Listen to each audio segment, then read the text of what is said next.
I used to be very strict because my first book I wrote on health was the Thriving Vegan. This was 2019. And it was all about plant-based. And to me, that was it. And now I've learned that, there are other factors that are very important, especially if one wants to live past 80 and thrive. So this is the key to me. So the most important thing for me is that if you want to eat something else that's animal product, introduce more and more plant-based. And one of the main reasons I find is they're focusing on where do you get your protein from? That's the big question. And that's what they say, where do you get the protein? I get my protein from plants. Hello and welcome to episode 164 of Toward a Better Life. This is Kevin Pennell. And thanks to you, dear listener, for tuning in to this episode. Regardless of where in the world you might be, just think about this. Our lives can flow and do flow if we allow them to with a natural rhythm, a natural flow of life to ultimately aim toward balance. And this is the timeless message of Toward a Better Life podcast, going with the flow and the rhythm of life. And that's also performed through implementing balance, harmony, compassion, kindness into our lives on so many different levels, culturally, spiritually, personally. And it all begins with each one of us as individuals. I'd like to share these concepts on this podcast from around the world, seeking others of the same spirit, heart, and mind. Now, through application of many of the insights and teachings from the program, we can become better souls, spirits, and human beings, true human beings, that continue a journey toward wholeness and harmony, not only for ourselves and the grandchildren and the children, but for the generations yet to come, simply because we have changed. I also offer you the opportunity to share your prose, music, poetry, or storytelling on the program, and thanks to all of you that have done so. Please do subscribe to the program if you haven't done so already through your favorite podcast platform, and keep following us for weekly magical insights into earth-based spirituality, self-development, and self-care. Remember to support Toward a Better Life by leaving your review on Apple, Spotify, or whatever podcast platform you might be using. It just takes a minute to do that. Do visit my website, towardabetterlife.com, where you can contact me to learn more about a free discovery call to help you on your journey, along with some prior episodes, learning opportunities, and services that I offer outside the podcast, plus a few accessories to assist you on your own journey. Now, the website also shares information about upcoming events, like a continuing education class in Charleston, South Carolina, that's going to be coming up in April, the end of April. So if you're a massage therapist and looking to do your CEUs, well, just check out the website. Contact me through my website or send inquiries to kevin@towardabetterlife.com for this and any other inquiries you might have. So, this week, Michael Dorfman joins me for this episode. Michael is an 83-year-old certified health and nutrition life coach. He's an investigative author and thriving example of plant-based longevity. Now, based in San Miguel de Allende in Mexico, he has spent the past 17 plus years, for a matter of fact, living and coaching on how to age vibrantly without chronic disease. Michael adopted a vegetarian diet in 1976, transitioned to a whole food, plant-based lifestyle in 2008, and earned his certification in plant-based nutrition in 2019. Now, his book, The Thriving Vegan, exposed how the food and pharmaceutical industries mislead the public and how individuals can reclaim their health in a regenerative form. Now, his latest book, The Longevity Wellness Revolution, Michael shares practical tools from the blue zones as well as his discoveries, including breathwork, intermittent fasting, stress reduction, and more. He's very passionate about showing, and you'll be able to tell that when you listen to him, and it's never too late to live with energy, purpose, and joy. Won't you please welcome Michael Dorfman as we talk about nutrition and wellness in this episode, Longevity and Wellness. Today, I'd like to welcome Michael Dorfman to our program on Toward a Better Life. Michael, good day to you. Thanks for joining me. And how are you and where are you located?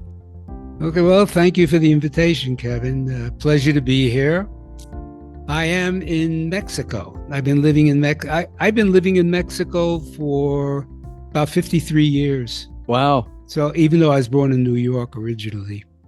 So, coming on the program today, and we're going to be talking about a little bit about, I'm going to just use your website information here, Longevity Wellness Revolutions. How's that? Sounds And good. it sounds like a plan to me. So, tell us a little bit about yourself and what your mission is. Let's try that. Well, I was born 1942, January. So I just had my 84th birthday. And I was born in New York, Brooklyn, New York. I went to postgraduate 2 years, Brooklyn College, then Queens College. And I was a teacher for a large part of my early life. And then in the 1970s, well, it was actually 1976 when I became a vegetarian. And that was something that launched my interest and what I do today, which is longevity based on health and nutrition. So in 1976, I became a vegetarian. It wasn't really for health purposes. I became interested in Eastern philosophy and religion. And on that side of the world, there were a lot of vegetarians. So I decided, well, I'm going to become a vegetarian too. So I did that in 1976. And that was great. I gave up meat. I was still eating dairy. And then what happened, I was getting sick every year, not seriously sick, but I would get flu-like symptoms, a sore throat, congestion, headaches, fever. And I didn't know why that was happening. And it was happening about 2 times a year. And it would last 2 weeks, pretty much. And it was happening every year from 1976 on. So Hmm. I didn't know why it was that way. And my brother at that time was a plant-based. He was following plant-based nutrition, a vegan, and he told me that maybe the problem was the dairy, and that maybe I should give it a try giving up dairy. But I love dairy. I love the pizza. I love cheese. So I wasn't going to do that, and I just continued for years. I didn't want to give that up. And then I read this book, The China Study by T. Colin Campbell, which actually changed my opinion. And I started thinking more seriously about making this change, which I did 17 years ago. And both my wife and I, we changed, we became whole food, plant based at that time. And and ever since then, things have changed for me. And I found that that's my path. And that's why I'm doing what I'm doing. But one thing was very important because that was for my own health. I was really feeling healthy. But my change was that, well, became interested in helping other people because of this incident that I'm going to explain. Hmm. A friend of ours, Beatrice, also lived in Mexico. My wife, by the way, is Mexican. We have two grown boys who are Mexican as well, born here in Mexico. So Beatrice, that was her name. She had a heart attack, Hmm. and she had quadruple bypass surgery, and she survived, even though she did have a heart attack on the table. They sent her home. It was successfully surgery. A year later, she started complaining about pain in her arm, her left arm, which was one of the signs of again you're going to may have cardiovascular problems. Right. So the doctors called her back. They wanted to see what the problem was, and then they decided they wanted to put a stent in, which is very often the case after 1 or 2 years of having surgery. So the problem was that the original aorta was replaced by a vein from her leg. Yeah. The vein was too narrow; they couldn't put the stent in, and they told her that unfortunately there was nothing they could do, that she should go home and not exert herself too much, and not to climb stairs, even though our bedroom was on the second floor.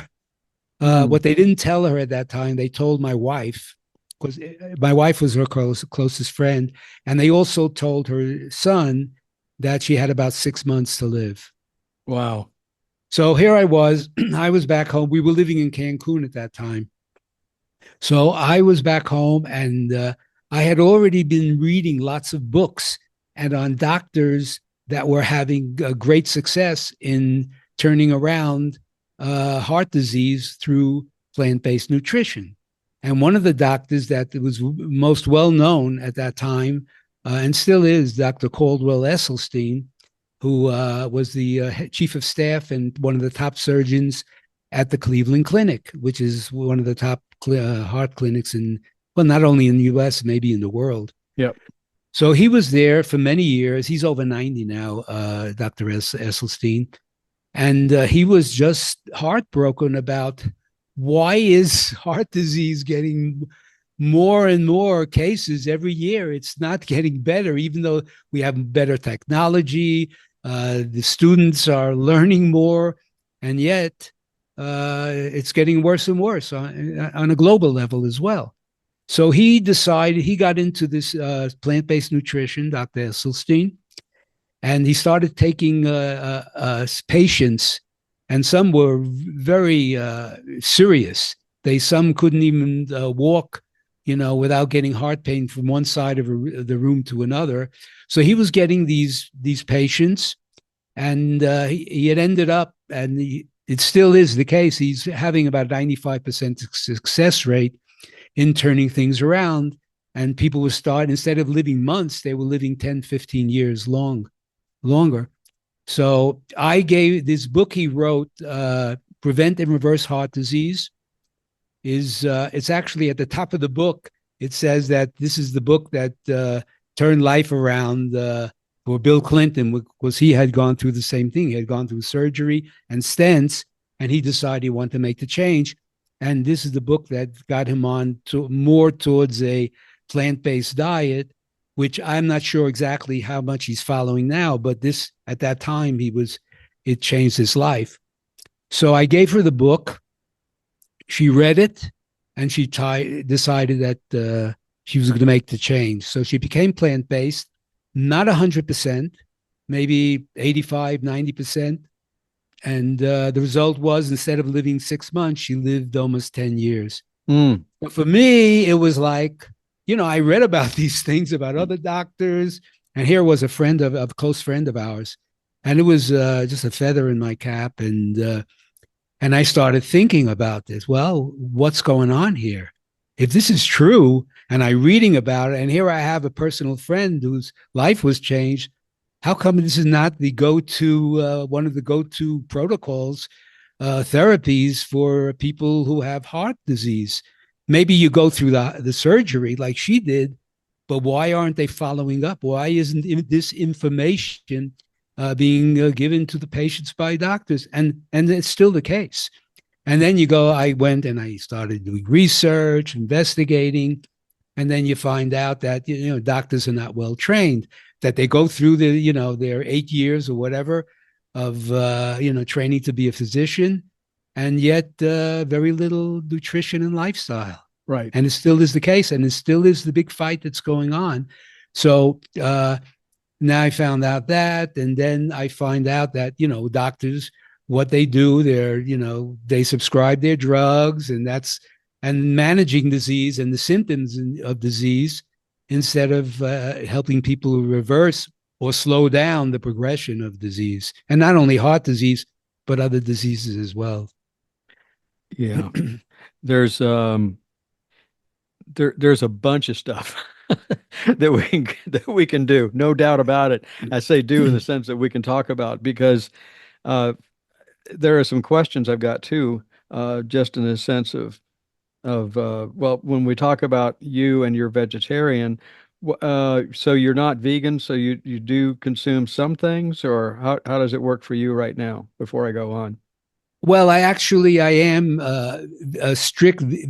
The problem I have with vegan is that vegan tells you that you're not supposed to eat meat and dairy because most vegans are actually there because of the aesthetic thing with animals. Right. In other words, their main focus for most vegans is the animals, and that's the same thing here in San Miguel where I live. Uh, we have a vegan group here, a big one, over 900 members, and most of them are there for the animals or for the earth, saving the earth, Hmm. but not that many are there strictly for health reasons. So you could be a vegan and eat potato chips, drink Coca-Cola, cakes, and all kinds of stuff that's not, it's not based on animal products, but it's not really what you should be eating if you really want to be healthy. So I get off of that and I just say, no, I'm a whole food plant based. And that's the difference. So whole food plant-based, does that mean that you do have dairy or you don't? No, I don't because dairy is animal product. So anything that's animal product, I won't uh, I won't eat unless I accidentally don't know what's in there.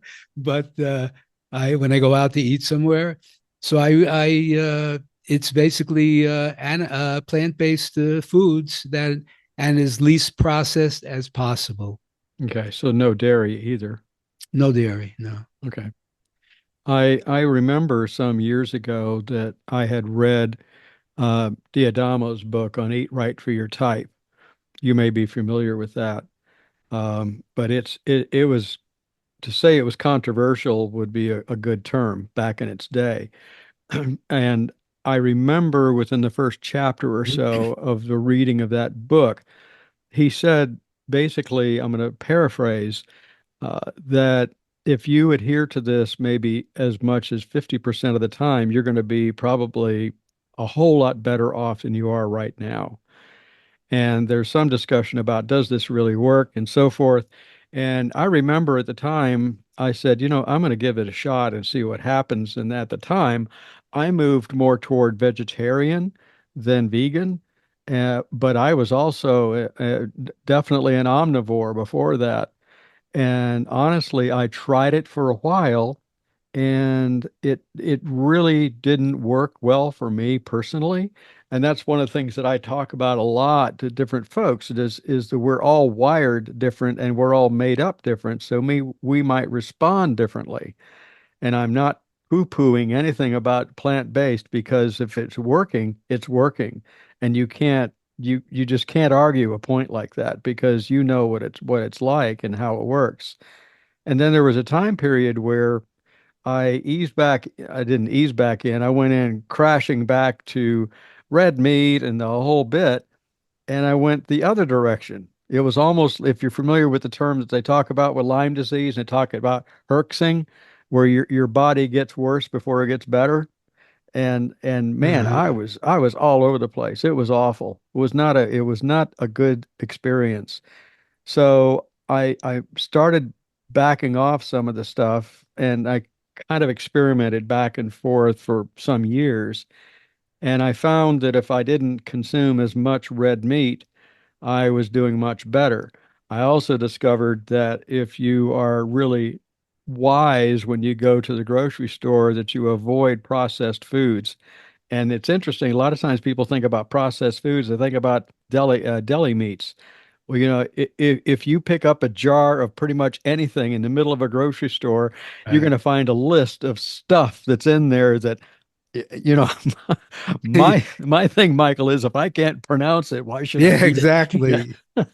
And I then fast forward some years later, my doctor introduced me to the Whole 30, and that was an eye opener for me, because it for the 30-day time period, you might be familiar with that too, and listeners may be familiar with it. With the Whole 30, you just abstain from dairy, you abstain from sweets, you abstain from a lot of these different things for a 30-day time period, no alcohol, anything like that.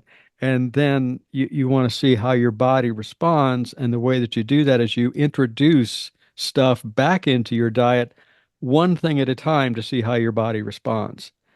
And that was like, it was life changing for me because then I said, I am beginning to understand. And the other piece is there are certain stores I suppose I couldn't get away with it because it's independent, right? But there are stores I won't go into and buy food. I just refuse. I said, because I know what this stuff is going to do to my body. And I know that they're putting hormones and everything else in the meat. And I'm not going to do that. I won't do that to my body.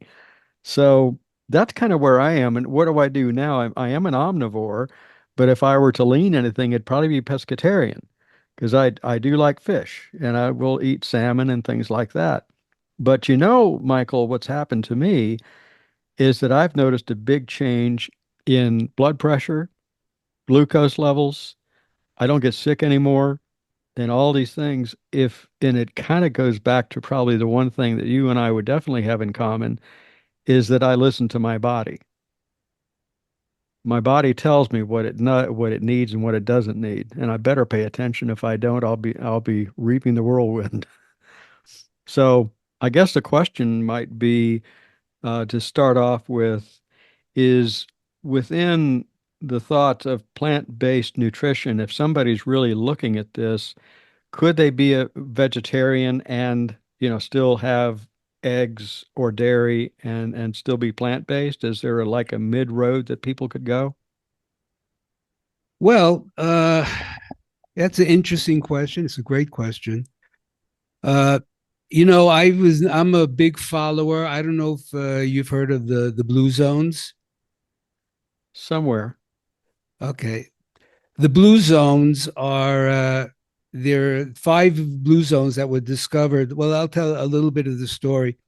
In Dan Buettner was working for National Geographic, and this was around 2008, 2009.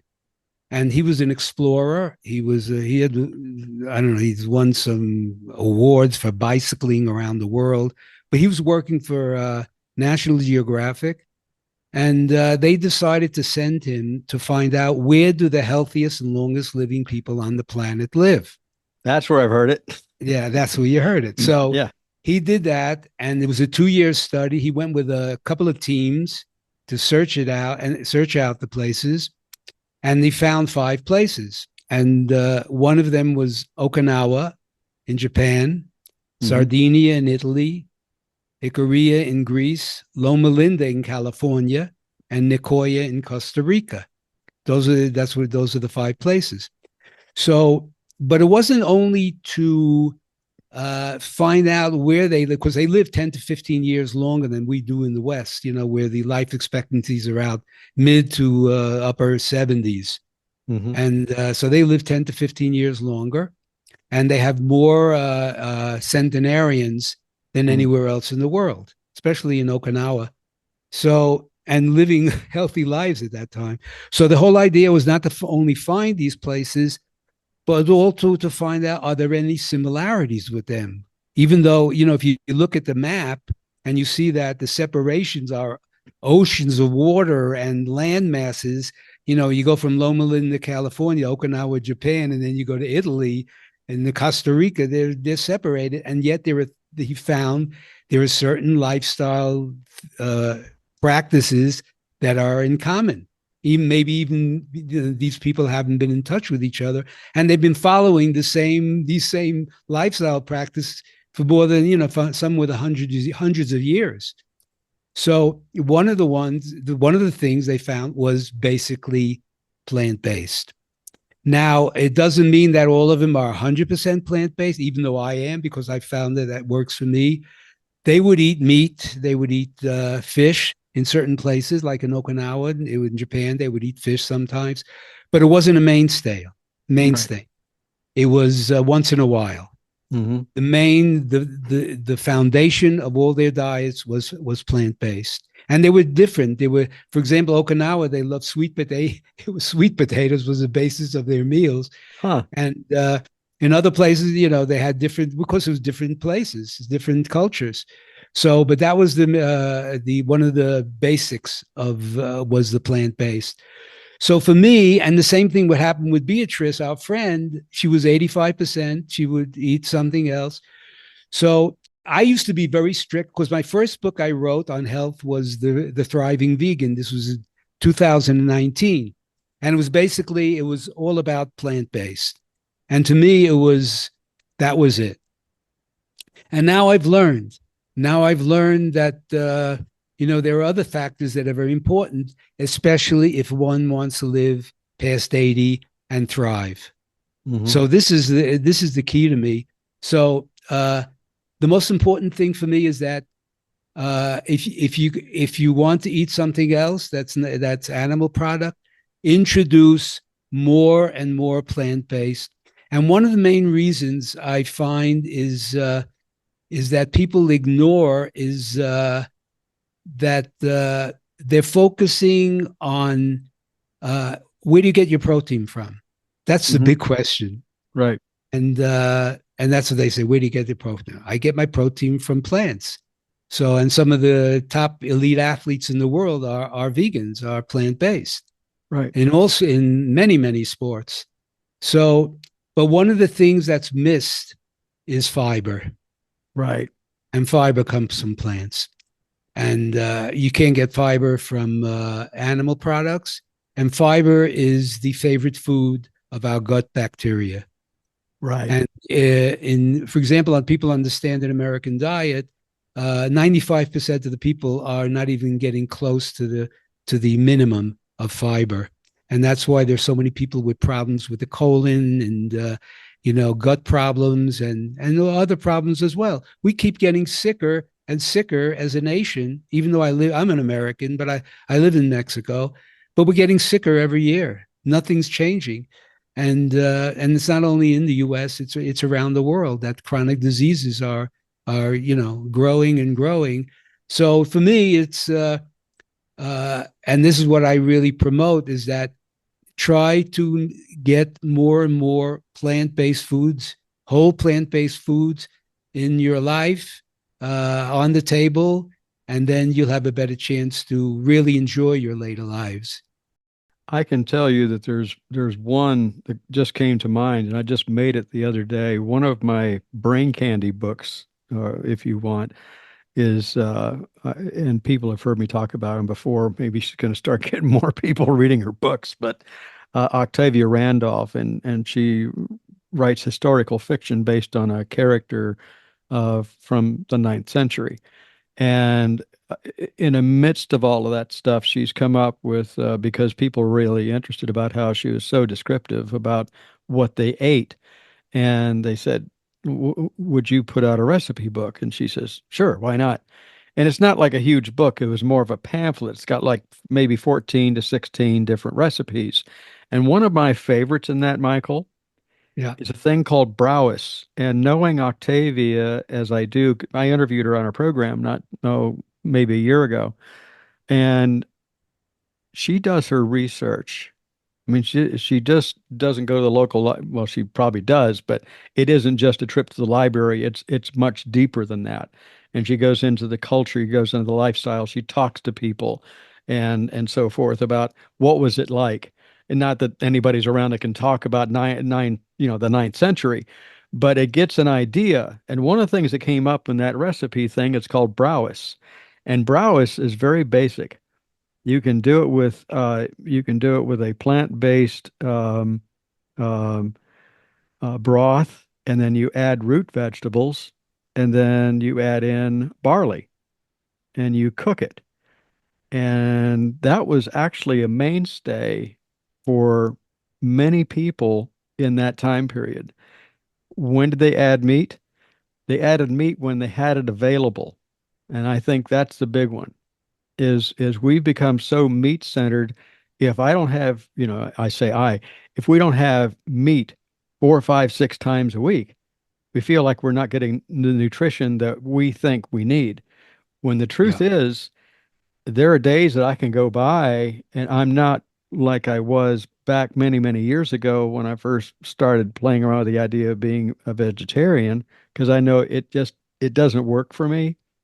Um, but I've noticed that when I've introduced, like you're talking about, more plant-based foods, and I'm getting more uh, whole foods in the sense of stuff that does not have the additives in it. Learned a long time ago, and you probably talk about it in your books and maybe elsewhere, but it's that old parameter thing. If you want to go to a grocery store, stay in the outer parameter, don't go inside, Right. Yeah. because that's where your foods are. But at the same token, if you go in the outside parameters, you still want to look at what you're getting. Is it organic? Is it locally made? Is it locally grown? And things like that. And so consequently, even in the little town that we live in, there's a produce store that we actually frequent as much, if possibly not more, than the grocery store because the food is local. And it's not just supporting local economy, but in my understanding, in the nutritional areas that I've been involved in with herbalism and so forth, and tell me if you find it true also, it's best to consume the foods that are closest to where you live. Yeah, that's interesting because, especially here, one of the things I love about where I live in San Miguel is that every Saturday there's an abundance of organic vegetables, and they come from the farms around the area here. Hmm. And it's just, yeah, and people just love it because you know that, and it may not even, and this is interesting too, because it may not even say that it's organic, but it says on the thing that it's free of Right. pesticides and Right. chemical fertilizers, and Hmm. but of course they can't afford the label of organic, U.S. Certified organic, which costs like tens of thousands of dollars. I don't know. So anyway, these people can't afford it, but you trust it because you that's the way the things are done. Here in Mexico, it's a lot of that. So we trust that, and so we have that opportunity because organic is you just want to avoid the glyphosate and the pesticides as much as possible. Yeah. Yeah, Yeah. I wanted to mention. So you mentioned this barley. I never heard of the type of food, but I remember Dr. John McDougall. He's one of the plant-based doctors. He was saying that the gladiators, the Roman gladiators, were called the barley men. Huh. So that's what they were raised on. And what you were saying is very important because the people who couldn't afford the meat was when you reached a certain level, you could afford it. It was like the elites could afford the kings and the queen. And those are the people that could afford it, whether the simple people couldn't afford it. And they were just eating healthy foods, from the gardens and And everything. they were living longer lives. And that's what was happening in when the China study was T. Colin Campbell did the China study. Hmm. It was he was from Cornell. He was yeah, he's very well known. So the China study was this 20-year study from China because he was contracted to go to China with his team to join with the Chinese team because I think it was Xiao Enlai who died from cancer. I think it was him. He was the leader of China. He wanted to find out where all about cancer throughout China, and that's what the study was all about. And then he found out that, it's in the cities where the people had meat and they had these, this type of food where the people who were in the countryside that couldn't afford it were just eating much simpler and had less, problems with chronic diseases, including cancer. Yeah. Yeah. Yeah. So it's an interesting thing when you look at it, isn't it? And we think about what kept running through my mind when you're talking about people would ask, well, if you're really approaching life from a more vegetarian or vegan lifestyle, where do you get your protein? And there's such a thing as a combined protein. It's rice and beans. I mean, that's a staple, and then there's oh, khichdi. Khichdi is a wonderful food, and it's I don't know if you're familiar with that or not, but No, no. it's mung beans and rice, and you add some different herbs and so forth to it, and it's really good for you. It helps you. It's an Ayurvedic, and it really helps you. Okay. It helps your body function well. But there you go with the fiber again, And fiber is, if you don't have it, you are going to create problems one way or the other. And then the big one, of course, well, you probably might be aware more than I, so I'll ask you the question: how long has gut health been an issue, would you say, or in the news, so to speak? Well, it's interesting because uh, it was around, I think it was around 2005, 2007, when the electron microscope reached another level Hmm. where they can get deeper and deeper into what was really happening with the microbiome and all these microbes that were in our body. But they couldn't, until that the electron microscope was able to reach this level, they didn't know as much as they know today. So right now, in the last, I think it's over the last 10 years, is Yeah. the most studied part of nutrition is the microbiome. And now you see all these articles coming out, research coming out, that we are living in a sea of microbes. Hmm. And there's close to 40 trillion microbes. There are more microbial cells in our body than human cells. We are in a sea. It's like a garden of microbes, and yet our concept is that we need to kill the germs. And that goes back to the whole thing with Pasteur when he created the germ theory. And we were afraid of germs. I mean, it Sure. happened through the pandemic, and still kill the germs. We're so afraid of getting sick. And when I was a kid, and I don't even remember, it's like, it's okay, you got sick. Nobody wants to get sick anymore. The moment we get to, oh, something's wrong, take a pill. We don't Yeah. want to get sick. And what does that do? It doesn't allow us to pay attention to our bodies. We're relying on doctors to telling us to, take this pill, and our body is made since our birth to protect us. It has self-healing powers. The body is an incredible thing. When you break a bone, maybe it's the doctor that sets the bone, but it's the body that heals the bone. You get Hmm. a big, a cut, or, a burns or things like that. It's the body that's doing the work. And that's what I think, the role of the doctor should be, to support the body and not to claim that, oh, it's us that's doing because what the doctors do in most cases is they treat the symptoms. There you go. Yeah. And And as long as you do that, you're not going to get to the core. And what you want to do is if you want to live a longer life, you want to get to the core. And I see the later years, once you get past 80, you have to become more responsible for your health than listening to the doctor's way you have to start paying attention and yeah. really see, like you were saying, pay attention to your body. What does your body want? What does your body need? And Yeah. that's what we need to do. And it's not going in that direction. And that's the dividing point. What does it want and what does it need? And that's a big one too, because I want a piece of cake this big. Do I need it? Probably not. So I need to weigh this stuff out and say, okay, what do I want and what do I need? And my body will tell me. And it's really interesting, Michael, because this is stuff that has really been all over the place in just the past few days. We've really been talking up the idea of treating the symptom instead of going to the root of the problem. And that's been almost like a mantra to me for years. And that I treat the acute and I go for the root, because the symptom is it's our little warning sign. It's our exit sign off the interstate saying, you really need to do this. And if you're not going to do this, I'm really going to get your attention. And getting the attention, that's what hurts, Yeah. because it starts off as a headache, and then it goes into a migraine, and then it goes into a problem back here, and then it just keeps growing and growing and growing. Why? Because I'm not listening. Yeah, So, exactly. yeah. Yeah, it's exactly what you're saying. And when you're talking about what do you want, I just look at, I mean, I remember one thing that Bill Cosby once said, like many, many years ago.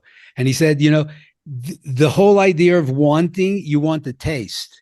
This Yeah. thing is so powerful, this thing of the taste, because of our taste buds and what we're used to, and the connection with our brain cells. But this is all here. So when we eat something, it's, oh, this pizza is great. this, whatever you're eating is like, oh, this is this piece of cake and everything. And then you swallow it and It's that's gone. gone. And all of a sudden, it's like you're leaving it up to the body. Oh, What am wait a I going to minute. do with That's I, this? I got to do it again, don't I, Michael? I need another bite, Yeah, and I got to need another bite, and your mouth will do it all the time. yeah, it's gonna, yeah, and it's really interesting. But it isn't that difficult to change. Eric Adams, who's the mayor. Well, I don't know, he's gone out now, but he was vegan. Eric Adams was in almost near death with type 2 diabetes, and he hmm, changed to a vegan diet, and he just completely flipped it over to he got better. And then his part of his thing was getting vegan foods into the school system and hospitals. So he was just saying, because I was listening to speeches he was making, that it's all about these connections in the brain, and that it's not that difficult to change. Well, first of all, our taste buds, the cells in our taste buds in our mouth, they're getting renewed every several weeks. So I know from my experience, because I was I'm sort of like really, it's harder for me with sweets because I've always been the sweet guy. So it's it was really hard. But what I noticed is that I just started. I was with salt and sweets. I was going to give it a try because I was saying, well, what happens if I really give it up as much as possible? And it ends up, because that things that are sweet to my wife, for example, now are just right for my wife, are so sweet to me now. We have putting some something sweet in the coffee, it's like, and the same thing with salt. And it's like, hey, it's too much salt. This is too much, sugar in this. And it's because we can get used to so many these things. So if you let go of the salt or the sweets for 2 weeks, you'll notice how powerful, once you eat it again, it's very powerful because you have new taste buds. And the same thing with the connection, and making a change in what you eat is a change in the connections in your brain. And yeah, once if you do it, it's forming new habits. yep, And it's not that difficult. You form a new habit, but it takes time. A new habit is formed by repetition. You do yep. something, you repeat it, you repeat it, you repeat it, until one day, in one moment, the brain's going to do that next connection. And all of a sudden, it's a habit. You same thing, you play the drums or something like that. You practice. I do that too. You practice on this and that with your hand. And all of a sudden, hey, it's working. I can play this instrument because the brain did. And that's the way it is. The brain is an incredible thing. It's just new synapse connections. One of the things that I recall strongly about with Whole 30, for an example, is within Whole 30, they tell you to, stop certain things for 30 days. And one of them was sweets. And they said, and it's very strict in the sense that I don't care if it's natural, even if it's local honey, no maple syrup, absolutely no refined sugar, but no molasses, name it, no sweets Mm-hmm. at all. Of course, you're going to get sweets from fruit that you eat, but that's a little different. It's still It's not added fructose. sweets, right? That's correct. It's not added sweets. And after 30 days, Michael, I went back and I would taste something sweet that I would have before, and it was too sweet. Yeah, I couldn't deal with it.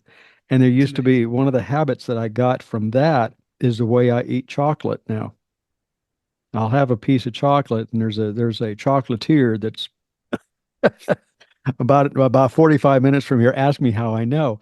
And um, we'll go down there, and I'll get 2 bars of 70, 78, 79, whatever, 72%, Okay. dark chocolate. And what I do is I take a nib of that and I'll break it off, and that's my chocolate for the day or every other day. And you know what happens is, going back to your thing about the taste buds, it's a miracle when you think about it, and it's magical when you think about it, is if I put that little nib of chocolate on my tongue and I let it melt naturally, taking its time, I'm satiated and I don't need another bite. But if I chomp down Very on it and I interesting. Yeah. woof it in and I hurry up and eat it, it wants more. because the taste bud says, "Wait, I don't, I'm not finished yet." But if you put it in Right. your mouth and just let it do its thing. And I've noticed also, if I do the same thing with food, I know or I've understood that in Europe, for an example, sitting down for a meal at a restaurant in Europe, it's not unusual for it be maybe an hour to an hour and a half that you're sitting there having food. And it's because you're learning how to satiate your palate. And here in the States, we're taught to go in and what's the magic two words? Fast food. And we don't have the time to really taste the food. We just woof it in and we think it's going to fill us up. And maybe it will, maybe it won't, because there are all those little enzymes get in the play as well, along with my tongue and everything else that says, I want more, I want more, I want more.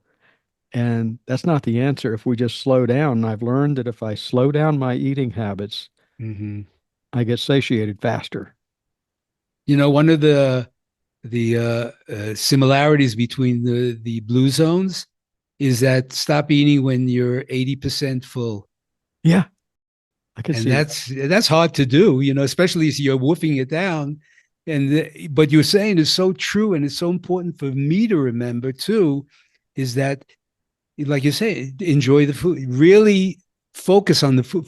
Consciously focus on what you're doing in your mouth, and it changes the whole thing. You really could see you taste the different flavors, and Hmm. instead, but we don't do that. We Mm-mm. just like used to just, you know, yeah. I make my own chocolate. Actually, I make, but it's bitter chocolate. It's like Yeah, 85%. But I don't nice. use any milk or anything like that. I do use soy milk, actually, a little bit of that. But I love chocolate. But when people come over, they can't take it because it's 85%. So it's too bitter for them. If But I I'm ever get used to over it there to because see you, if I ever get over there to see you, better hide it because I'm come going to on go after down, it. come on. Yeah. Yeah. So it's given you your plant-based nutrition has given you basically a new lease on life, is what I'm hearing. And that says a lot, particularly with the way things are these days. And we try so hard to live a life that is more nutritious, live a life that's more full, live a life that's more complete. And if we don't give the nutrition to our bodies that it needs, not wants, I think it's going to create a problem. And I think that's where most of the stuff is nowadays, isn't it? Is that people Well, don't. yeah, but I wanted to get into this other part, which is what I wrote my first book on nutrition and health in 2019, Yep. and now I'm about to publish my next book, which is the Longevity Wellness Revolution, Yep. which is the fifth stage of life from 80 to 100 plus. Because like the blue zones, we can go there. So what I've learned, and why I'm a little bit less, extreme as far as, telling people you got to, eat 100% plant based, and is that lifestyle changes. We have to be, it's not only what we eat, it's how we live our life. And Mm, that's what I get into in this book mm, is, and one of the main things is that, dealing with stress, because this people are dealing with so much more stress now than ever before, probably in history. And I think it started maybe back in with the pandemic, when we couldn't do the things we wanted to do. We couldn't meet with people. We had to stay home, lockdowns. We couldn't visit. It was very intense, and people were being stressed out. The people who are patients, the people who are suffering, and the family members who could, and I know that people went through it here. You There were people that didn't want you to visit them because you weren't, vaccinated or whatever that. So I think we've taken that stress and we've brought it with us.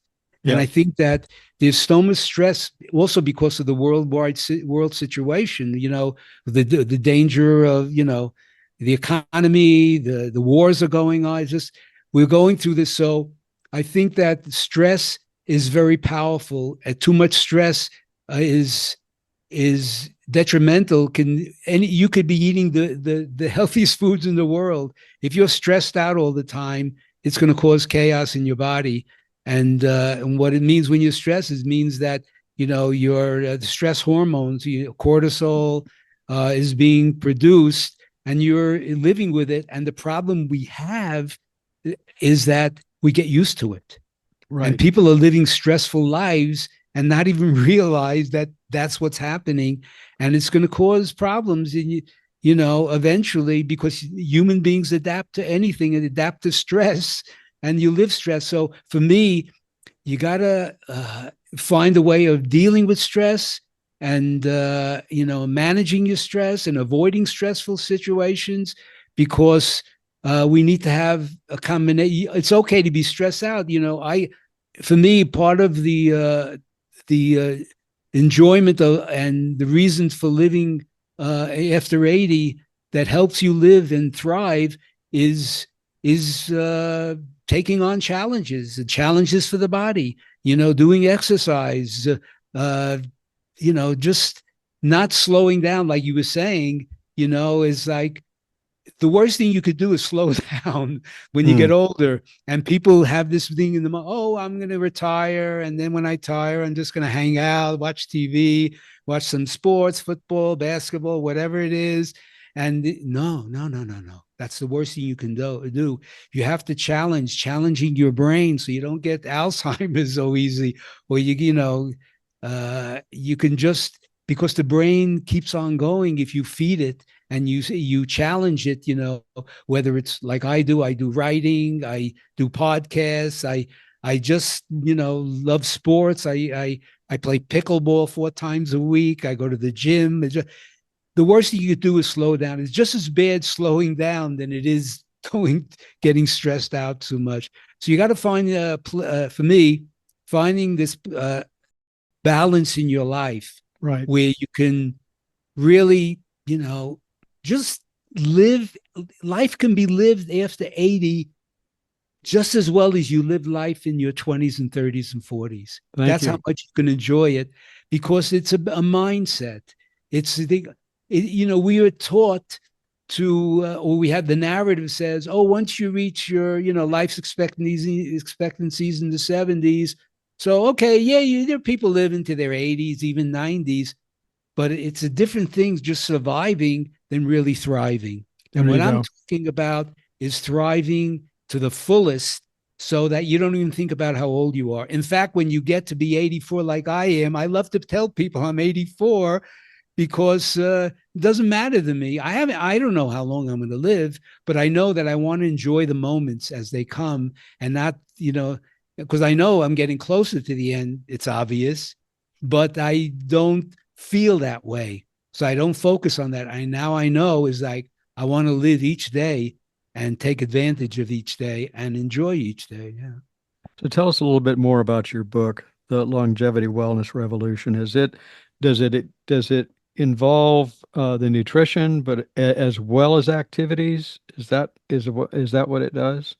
Well, I'll tell you what I do. So I have, I'm whole food, plant based, like pretty much completely. Yeah, except maybe once in a while I'll have a little honey, which the vegans don't like that, because it's an animal. Yeah. I don't care. Anyway, so, but I do other things. I I exercise. Oh, one of the things about the blue zones is that they don't go to the gym. Their life is exercise. They Right. move. They're Right. always moving.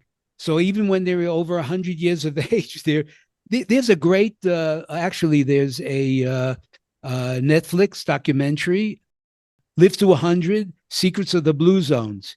Hmm. It's on Netflix, and it's a 4-part series. It's when Dan Buettner, I think it was a year or 2 years ago, he revisited the places, and that's what the documentary is. So that's a great way to start. You can watch it. And actually, I play pickleball, and I found out when I was watching, because he visits Loma Linda, California, and I'm watching it. Hey, they're playing pickleball. That's part of their thing when you get in the blue zones. So so I play pickleball 4 times a week. I love it. It's a great sport for older people, because it really challenges you. Just the eye-hand coordination. It's the endorphins. And it's also the community. One of the things very important is community. is having caring communities. We're social animals, human beings. We do better in with other people and sharing with other people. And also, what we're stuck in now is that we're stuck on our phones. So people are substituting actually speaking to a people in person. They're on the phone. They think that's the same thing as speaking to somebody in person. So these are little things. So what I do is I do intermittent fasting Mm-hmm. because I give my body a rest, Yep. to it's called autophage, where the cells start repairing each other, repairing it to themselves by uh, getting rid of the work things in the cell that don't work that well, and it helps the mitochondria in the cell. So yeah, I do intermittent fasting. I do breath work. I do Mm-hmm. meditation for the stress, and I do also breath holds that allows for more energy and oxygen into my body. And I do hot and cold showers, which was the hardest test of me. It still is a hard test for me, but I do it, and I just do a little bit more like heat, not that cold, but it strengthens your immune system. So anything that tests my body, and I know when I test my body, I have my body go through different short-term stresses, that it's going to be healthy for me, as long as I end up with calmness, with the what do you call it, the autonomic nervous system, Mm-hmm. which is the parasympathetic and the sympathetic, and the Right. vagus nerve controls the parasympathetic. And you want to be calm. You want to, relax and enjoy your life, but you don't want to sit down and just, become too comfortable and become a couch potato. And that's going to be, just as bad. Yeah. And another thing I do is for my shoulder, because I play pickleball, I like to get strengthen my shoulders. I do hanging, so I have a bar in my, so I hang from the bar a couple of times a day. I do what do you call it, inversion table, Mm-hmm. where I'll turn upside down. I have that in my house too. So anything that's going to keep me going, because that's the way I live my life now. Well, if people would go over to your website, which is longevity wellness evolution dot revolution.com. Revolution.com. Yeah, it's chocked full of all kinds of really good guidelines, and I would say, it's not just for those of us that are getting older, but if we start, I would say that if this kind of stuff was around in my 30s and 40s, I probably would have done it, because it's self-help. It really does. You say it right here. It's a bold new blueprint for a longer, happier, more purposeful life, and that's what we're after, isn't it? I mean, we want to have a life that's productive and good, and it just works so well. Now, this book is going to be coming out pretty soon. It may have been out by the time the podcast is out, but where is it going to be available, and what's the story on that? Well, it's going to be yeah, it should be out by then. I'm trying to get it. I'm working on the recipe part. Oh, okay. Yeah, so because I feel I need that in there. Okay. And I'm also, another thing I'm doing for anybody who subscribes. I'm on Substack too, so I get articles out every week. Anybody who subscribes will be getting. I'm coming out with a longevity wellness guidebook, which is going to be a short book, even if you don't buy the regular book, and it'll be a free of charge to people who would like more information on what I'm doing. Is that through the website? Yeah, that would be the best thing. I'm going to have a landing page for that, Okay. but it's not ready yet. But Okay. yeah. All right. So I am curious, just like I always ask, what do you do to create a better life for yourself, Michael? Well, I just enjoy being creative. I was writing my book. I love the challenge of doing podcasts. It keeps my brain going because you know if you it helps me not forget. And as when I started doing the podcast, it's like I'm going to remember everything, but I'm remembering what I have to remember, and it seems to be flowing pretty well, because it's coming from my heart. It's coming from my experience. So I do that. And my wife, she's an incredible cook. I have the one son I have here. He lives 4 hours from me. He's 54 years old. I have another son who's going to be 50 this year. He lives near Sacramento. And and we have just a whole bunch of friends here, and we go traveling once in a while throughout Mexico and really enjoying it. And I enjoy the town of San Miguel very much. It's a colonial town, one of the first towns that was established in Mexico in 1562, I think it was. Mm. Yeah, so it's a great place to be, and I'm just enjoying playing pickleball and just enjoying playing pickleball and writing and doing podcasts and just being with friends. Well, it's what you're doing is you're living life, not surviving life. That's what I'm hearing. And that's so important to live life. And it's here to us to live and enjoy and see what we can do to even help others along the way. So, yeah. Any other thoughts that you want to share with our folks today? I think one more thought I'd like to share is that for people to understand that, sickness doesn't come when you're in your 60s or 70s. It develops over the decades.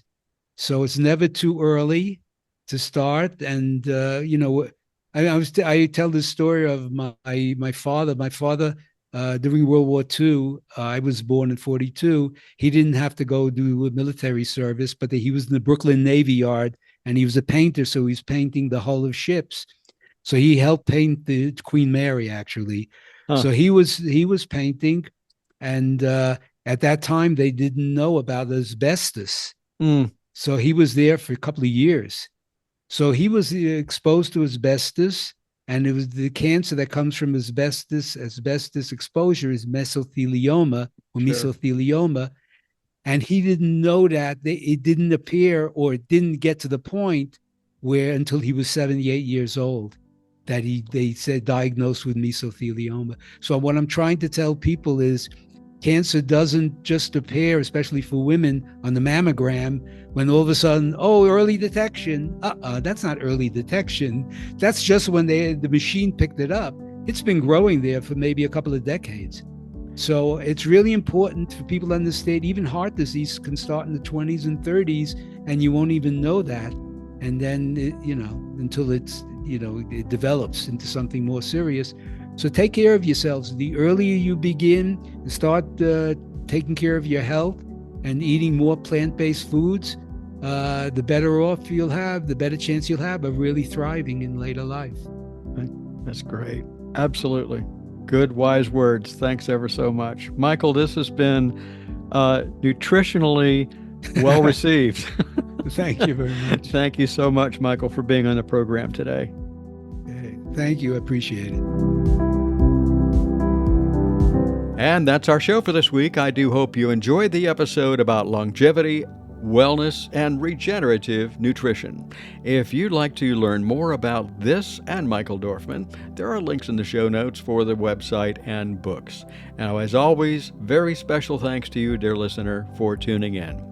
Remember, if you're seeking insights and advice on how to create that better life for yourself, and if you'd like to dive into self-care, self-development, experience hypnotherapy or distant shamanic work, Reiki, drop me a line. Even if you're a massage therapist and you're looking for some guidance on where's the next continuing ed class, just write to me to kevin@towardaBetterLife.com for your free discovery call. Now, in that 10 to 15 minute call, we're going to talk about your goals, set some plans for achieving them, and move forward with your journey toward a better life. It can be done.